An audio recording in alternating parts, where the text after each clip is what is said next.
back to my walkthrough. Skyrim. The last episode I met with the Dragon Master. You know, they say knowledge is its own reward. Found out that the dragon wind was its shout. Must travel past the Elder Scroll. And hopefully the mages here know something of its location.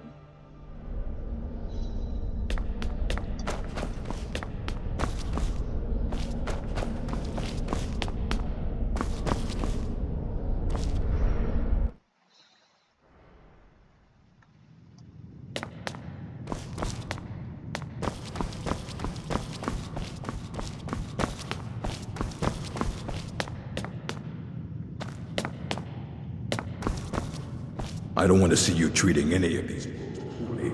Are we clear? Yes, sir. You are now a good time.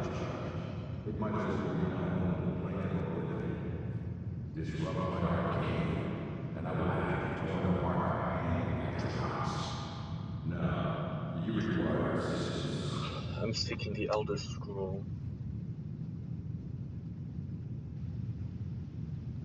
And what do you plan to do?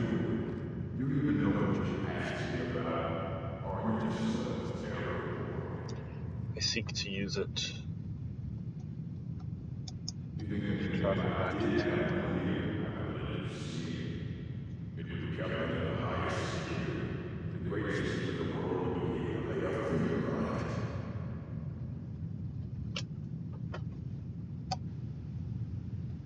Of course. I'll bring everything you have, but it's not much. Thank you. Hopefully I can see through to the truth. There's also another thing. We're travels fast here. Discover something mission. Yeah, I think. No one not anymore. I said not anymore. Ortho restored the numbers when we ran off without a little key to join those summons. Some kind of peace offering. I think one of those lines may have some relevant information. If you want, we'll let them talk over. Alright. Until next time.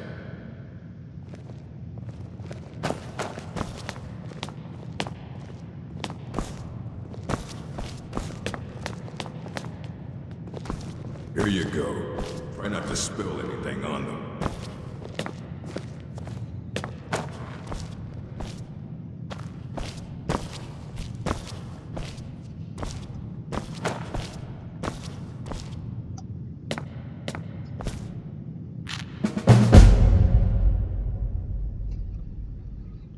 Imagine living beneath the waves with strong-sighted blessing of most excellent fabric. Holding the fabric over your gills, you would begin to breathe, drink its warp and weft. Though the plant matter fibers imbue your soul, the wretched plankton would pollute the cloth until it stank to heavens of prophecy. This is one manner in which the scrolls first came to pass. But are we the sea, or the breather of the fabric? Or are we the breath itself? Can we flow through the scrolls as knowledge flows through being the water, or are we the stuck morass of sea filth that gathers on the edge? Imagine again this time, but different. A bird cresting the wind is lifted by a gust and downed by a stone. But the stone can come from above if the bird is upside down. Where then did the gust come from? In which direction? Did the gods send either, or has the bird decreed their presence by her own mind-making? The all-sight of the scrolls makes a turning of the mind such that relative positions are absolute in their primacy. I ask you again to imagine for me, this time you are beneath the ground. A tiny acorn, planted by some well-meaning elf maiden of the woodlands for her pleasure. You wish to grow, but fear what you may become, so you push off the water, the dirt, the sun, to stay in your hole. But it is in the very hole, it is the very pushing that you become a tree in spite of yourself. How did that happen? The acorn is a kind of tree egg in this instance, and the knowledge is water and sun We are the chicken inside the egg, but also the dirt. The knowledge from the scrolls is what we push against to become full-sighted ourselves. One final imagining before your mind closes from the shock of ever knowing. You are now a flame burning bright blue within a vast emptiness. In time you see your brothers and sisters burning of their own in the distance and along your side. A sea of pinpoints, a constellation of memories, each burns brighter, then flickers. Then two more take its place, but not forever, lest the void fills with rancid light that sucks the thought. Each of your minds is actually the emptiness, and the learnings of the scrolls are the pinpoints. Without their stabbing light, my consciousness would be as a vast nothingness, unknowing. Its emptiness as a void is unknowing of itself. But the burnings are dangerous, and must be carefully tended and minded, and brought to themselves and spread to their siblings. The effects of the Elder Scrolls. It is widely known among scholars that the Elder Scrolls entail a certain hazard in their very reading. The mechanism of the effects has, at present, been largely unknown. Theories of hidden knowledge and divine retribution were the subject of idle speculation with little investigation. I, Justinius Polonius, have undertaken to thoroughly document the ailments afflicted by the Elder Scrolls on their readers, though a unified theory of how they manifest continues to elude me and remains a subject for future study. I have grouped the effects into four, finding that the avenue of experience depends largely upon the mind of the reader. If this is unclear, I hope that a proper dichotomy will lay it plain. Group the first, the naifs. For one who has received no training in the history or nature of the Elder Scrolls, the scroll itself is effectively inert. No prophecy can be scryed, nor knowledge obtained, while the scroll will not impart learning to the uninformed, nor will it afflict them in any adverse fashion. Visually, the scroll will appear to be awash in odd lettering and symbols. Those who know the astronomy often claim to recognize constellations in the patterns and connections, but such conjecture is impossible to further investigate, since the very nature of this study necessitates unlearned subjects. Group the second, the unguarded intellects. It is the second group that realizes the greatest danger from attempting to read the scrolls. These are subjects who have an understanding of the nature of the Elder Scrolls and possess sufficient knowledge to actually read what is inscribed there. They have not, however, developed adequate discipline to stave off the mind-shattering effect of having a glimpse of infinity. These unfortunate souls are struck immediately, irreparably, and completely blind. Such is the price for overreaching one's faculties. It bears mentioning, though, that with blindness also comes a fragment of that hidden knowledge. Whether the future, the past, or the deep natures of being is dependent on the individual and their place in the greater spheres, but the knowledge does come. Group the third, mediated understanding. Alone in Tamriel, it would appear that only the cult of the ancestor moth has discovered discipline to properly guard one's mind when reading the scrolls. Then novitiates must undergo the most rigorous mental cultivation, and they often spend a decade or more at the monastery before being allowed to read their first Elder Scroll. The monks say this is for the initiate's own protection, as they must have witnessed many unguarded intellects among their more eager ranks. With appropriate fortitude, these readers also receive blindness, but of far lesser magnitude than the unguarded. Their vision fogs slightly, but they retain shape, color, and enough acuity to continue to read mundane texts. The knowledge they gain from the scrolls is also tempered somewhat. It requires stages of meditation and reflection to fully appreciate and express what one saw. Group the fourth, illuminated understanding. Between the previous groups and this one exists a continuum that has, at present, only been traversed by the monks of the ancestor moth. With continued readings, the monks became gradually more and more blind, but received greater and more detailed knowledge. As they spend their waking hours pondering the revelations, they also receive a further degree of mental fortitude. There is, for every monk, a day of penultimate reading, when the only knowledge the Elder Scroll imparts is that the monk's next reading shall be his last. For each monk, the penultimate reading comes at a different and unknowable time. Preliminary work has been done to predict the occurrence by charting the severity of an individual monk's blindness, but all who reach this latest stage report that the increasing blindness seems to taper with increased readings. Some pose the notion that some other unseen sense is, in fact, continuing to diminish at this upper range, but I still leave such postulations to philosophers. To prepare for his ultimate reading, a monk typically withdraws to seclusion in order to reflect upon a lifetime of revelations and appoint his mind for reception of his last. Upon this final reading, he was forever blinded, as sure as those unguarded ones who race to knowledge. The illuminated one, though, has retained his understanding over a lifetime and typically possesses a more integral notion of what has been revealed to him. It is hoped that this catalogue will prove useful to those who wish to further a mortal understanding of the Elder Scrolls. The moth priests remain aloof about these matters, taking the gradual debilitation that comes with reading as a point of pride. May this serve as a useful starting point for those hoping to take up such study. Dictated to Anstius Mecham, fourth of last seed in the 126th year of the Second Era.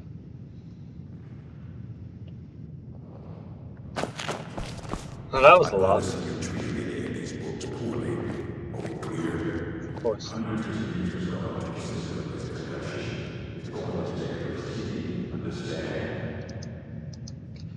The ruminations make his incomprehensible. He's the world's master of the nature of Elder Scrolls, but, he's been gone for a long while. Too long. Where was he last seen? Somewhere up north, in the ice. He said he found his soul to a artifact. Well, that was years ago. Haven't heard from him since. Alright, well. You there? Yes?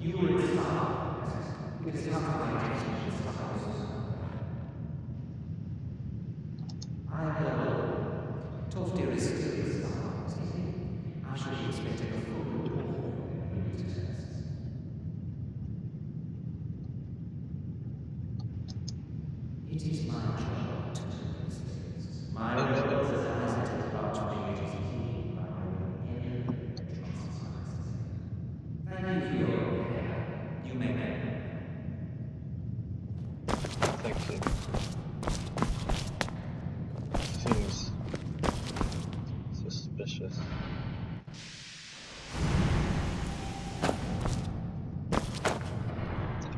But it's not really my place to be. Alright.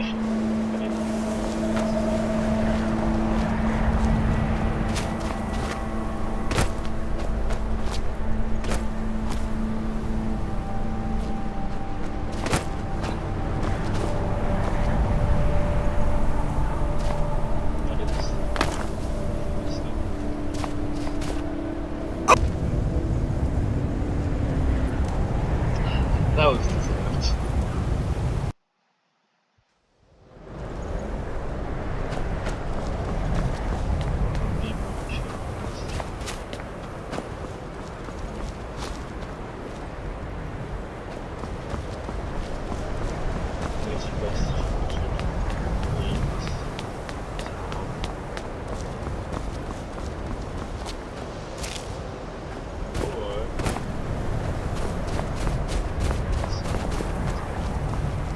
Okay. Oh, wow, how is this?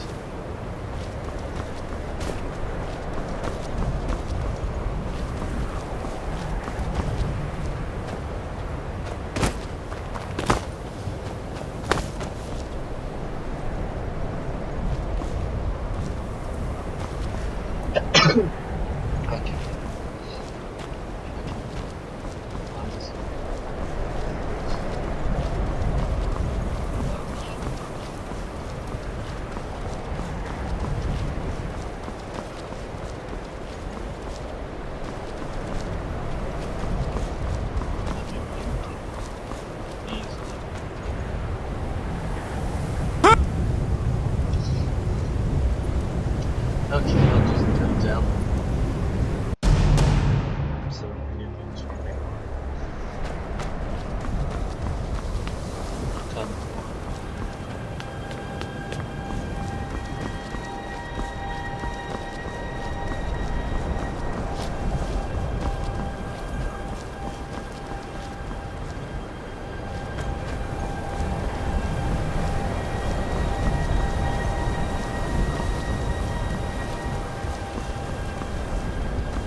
I should probably be dead by now.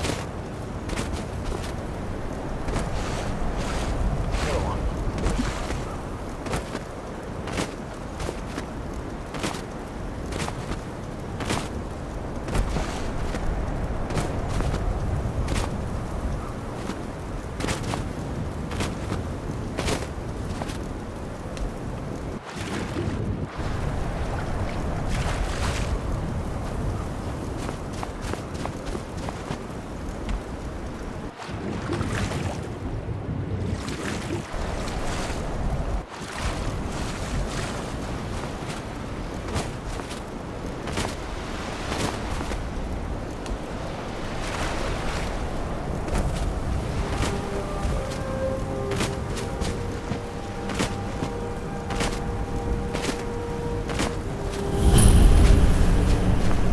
It's outpost.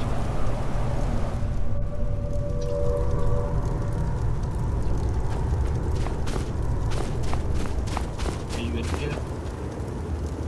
Someone down here.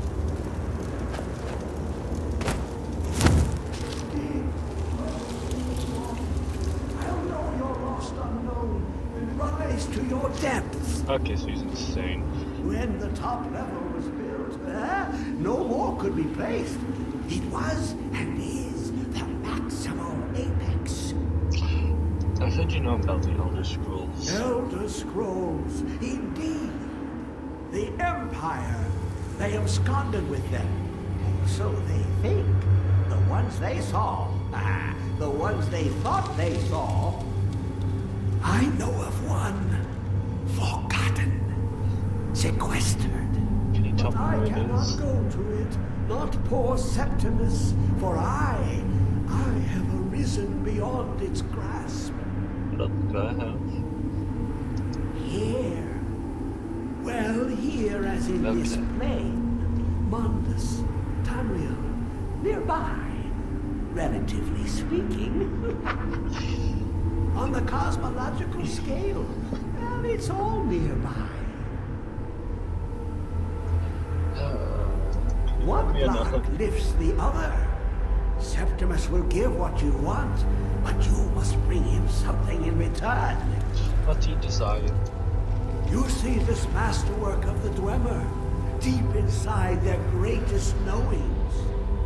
Septimus is clever among men, but he is but an idiot child compared to the dullest of the Dwemer. Lucky then they left behind their own way of reading the Elder Scrolls. In the depths of Black Reach, one yet lies. Have you heard of Black Reach? Cast upon where Drimmer City slept, the yearning spire, hidden learnings kept. I have not. Under deep, below the dark, the hidden keep, Tower Zark. Of Tan, Okay. the point of puncture, of first entry of the tapping. Delve to its limits, and Black Reach lies just beyond. But not all can enter there. Only Septimus knows the hidden key to loose the lock, to jump beneath the deathly rock. Can I have it? Two things I have for you. Two shapes. One edged, one round. The round one for tuning. Dwemer music is soft and subtle, and needed to open their cleverest gates. The edged lexicon for inscribing. To us, a hunk of metal. To the Dwemer, a full library of knowings, but empty. Find Mazark and its sky dome. The machinations there will read the scroll and lay the lore upon the cube. Trust Septimus. He knows you can know. Usually the crazy looking people are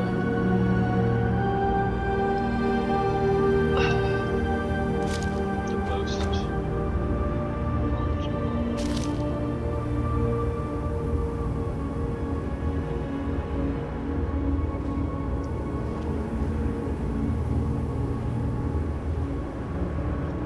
Okay.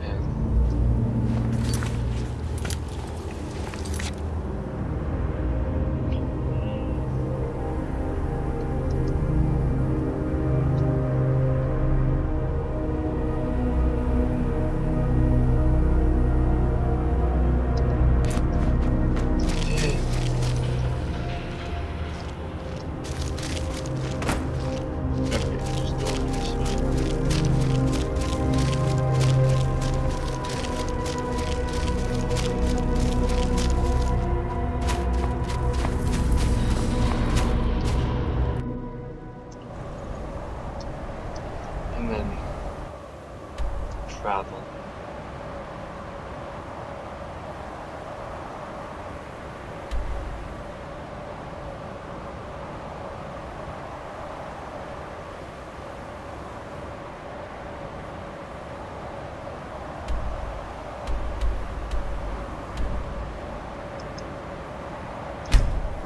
So I felt pretty close by, actually.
How am I supposed to go up there?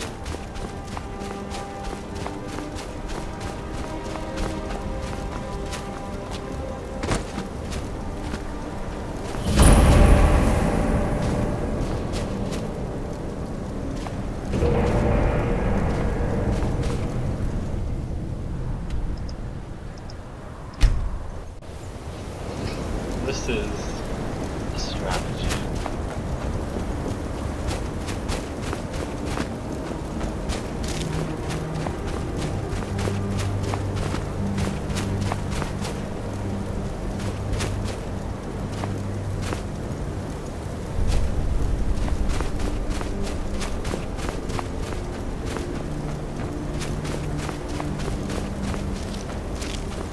Okay, I need to get down there. So.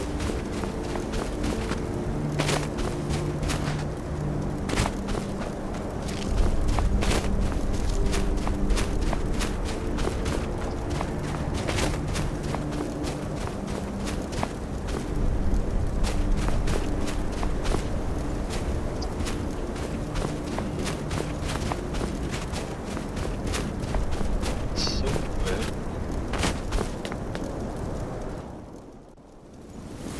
Makes it a lot harder to figure out where I'm supposed to go. Oh!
Very cyberpunk. That's how fantastic.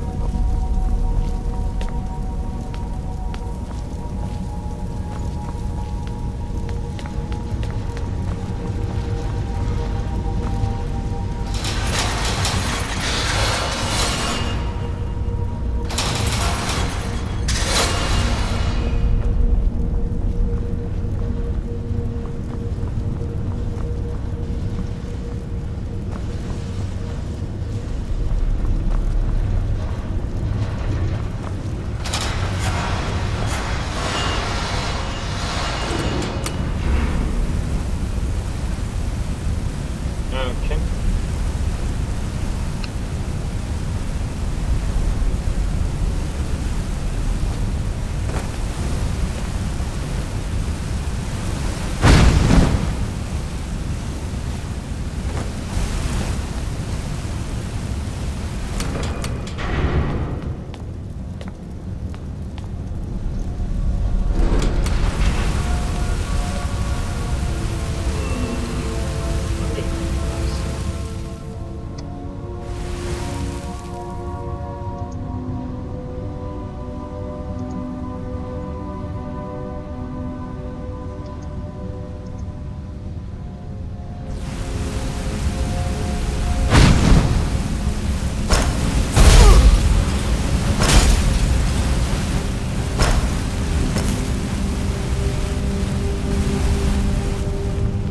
Well, that didn't really work.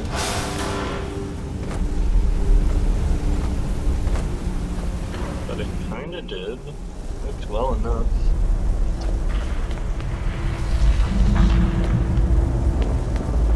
Okay, well.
Okay.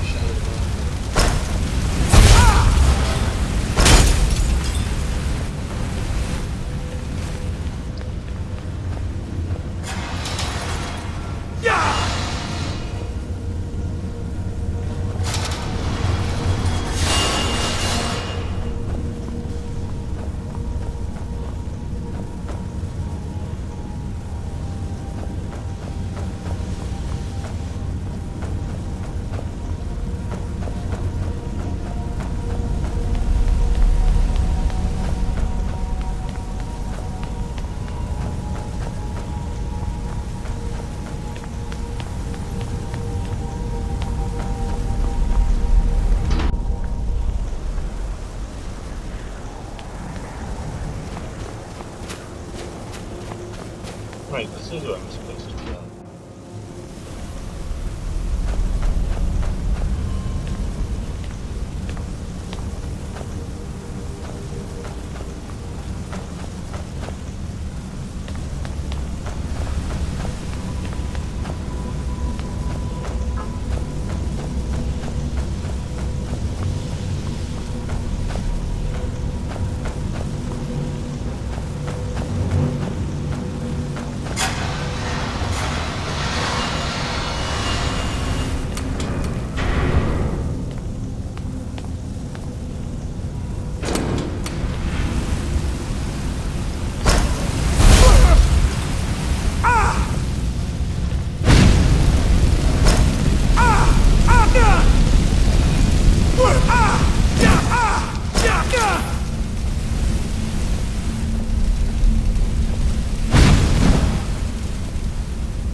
time on Friday.